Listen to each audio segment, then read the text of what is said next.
Un cri déchire l'aube à Nzikro, un village ivoirien blotti sous des baobabs tordus. Une femme, agenouillée dans la poussière, gratte la terre de ses ongles, son pagne déchiré révélant une peau marquée par le chagrin. Ses tresses, autrefois ornées de cauris, pendent en désordre, collées par des larmes. Autour d'elle, deux corps frêles gisent immobiles, leurs yeux ouverts fixant un vide éternel. Les villageois, alertés, s'approchent, mais reculent, terrifiés. Un vent glacé siffle, portant des murmures inhumains. Qui est cette femme? Pourquoi ces enfants sont-ils morts, comme volés par une force invisible? Et quel interdit a-t-elle brisé pour attirer une telle malédiction?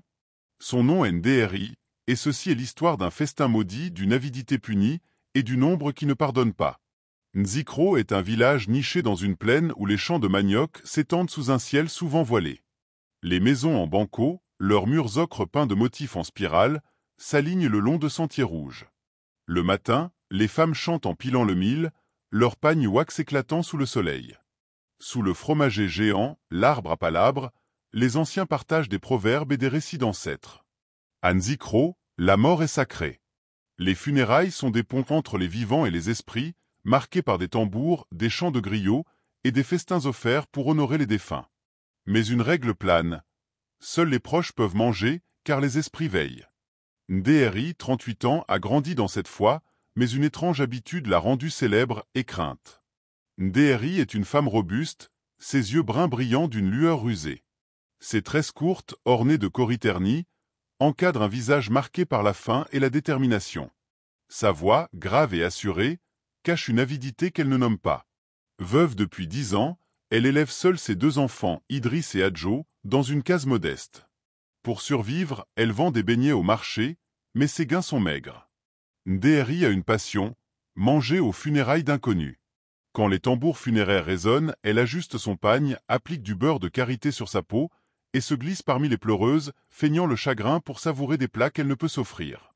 Quand on partage la peine, les ancêtres bénissent, dit-elle, mais son cœur cherche la nourriture, pas la bénédiction. Son avidité est son secret, mais aussi sa malédiction. Idriss, 13 ans, est son aîné, un garçon mince aux yeux vifs, déjà sage pour son âge. Il aide sa mère au marché, mais son cœur est lourd. Il voit les regards des villageois, entend leurs murmures sur Ndéhéri. Adjo, 10 ans, est une fille timide, ses tresses ornées de perles bleues, son rire rare mais lumineux. Les deux enfants aiment leur mère, mais craignent son habitude. Ils mangent les restes qu'elle rapporte, mais une honte grandit en eux. À Nzikro, une vieille femme, Mba, observe Ndéhéri. Mba, 70 ans, est une guérisseuse, ses tresses grises cachées sous un foulard noir. Ses yeux, perçants, semblent voir l'invisible. Elle connaît les lois des esprits et murmure que Ndéhéri joue avec le feu. Un matin, alors que le soleil peine à percer les nuages, Ndéhéri ajuste son pagne vert, lissant les plis avec soin. Les tambours funéraires résonnent, un riche marchand, Kwasi, est mort. Les Diarra, sa famille, sont connus pour leurs festins somptueux. Ndéhéri sourit, ses cauris cliquetant. « Maman, où vas-tu » demande Idriss, sa voix teintée d'inquiétude. « Rendre hommage, mon fils » répond-elle, son sourire trop large. Les ancêtres aiment la générosité. Idriss échange un regard avec Adjo qui baisse les yeux, triturant ses perles.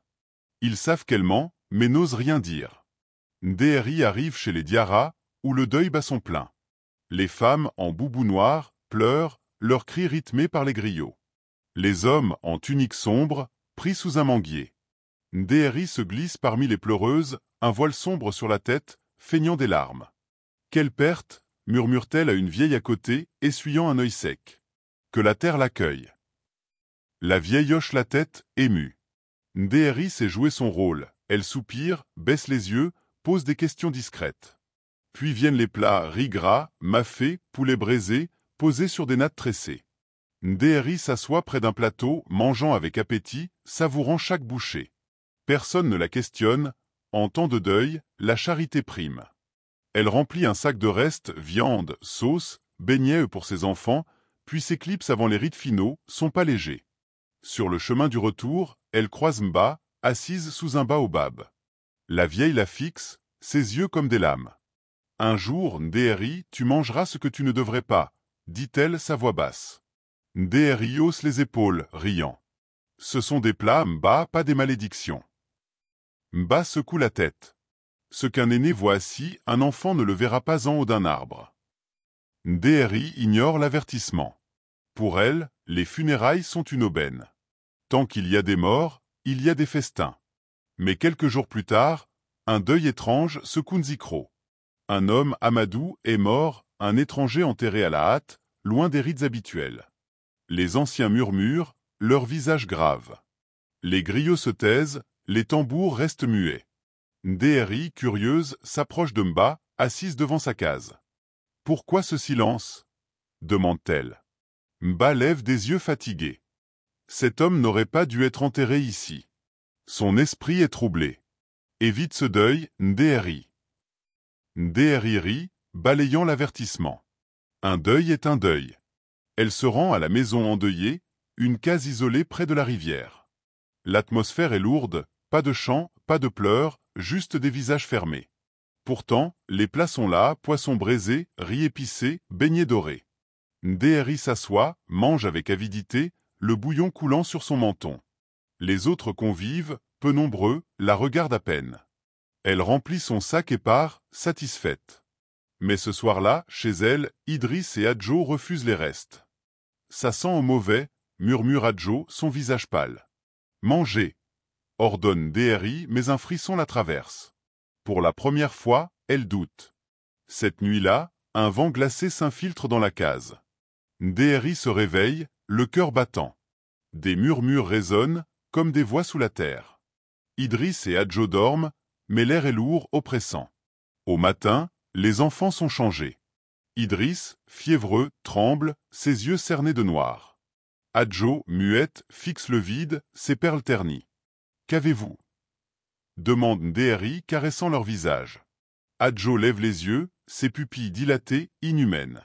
« Ils sont là, maman » souffle-t-elle, sa voix rauque. Ndéhéri, terrifié, court voir Mba. La vieille, broyant des herbes, l'écoute. « Tu as mangé un repas interdit » dit-elle. L'esprit d'Amadou est en colère. Il te suit. Que dois-je faire supplie Ndéhéri, les larmes coulant. Rends ce que tu as pris. Retourne à la maison. Prie. Mais le prix sera lourd. Cette nuit-là, le vent hurle, plus fort. Des ombres dansent dans la case, encerclant Idriss et Adjo.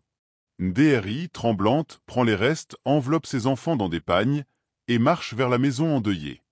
La case est vide, l'air glacial. Elle s'agenouille, dépose les restes, et prie. « Pardonnez-moi. Laissez mes enfants. » Un silence tombe, puis un gémissement. Idriss convulse, Adjo s'effondre, leurs yeux révulsés. Ndéhéri hurle, mais le vent emporte ses cris. Quand l'aube arrive, Idriss et Adjo ne respirent plus. Ndéhéri, prostré, gratte la terre, son esprit brisé. Les villageois trouvent Ndéhéri murmurant des mots sans sens, ses enfants morts à ses côtés. Mba, les larmes aux yeux, secoue la tête. Elle a défié les esprits, murmure-t-elle. Ndéhéri devient une ombre, errant à Nzikro, cherchant des funérailles où personne ne l'invite. Un matin, elle disparaît, vue une dernière fois marchant vers la brousse, son rire brisé porté par le vent. Certains disent que son esprit rôde, cherchant un festin qu'elle ne trouvera jamais. Et voilà l'histoire du festin maudit à Nzikro. Si elle vous a fait frissonner, dites-moi en commentaire, de quel pays nous regardez-vous? Merci d'être resté jusqu'au bout, à bientôt pour d'autres récits qui hantent l'âme.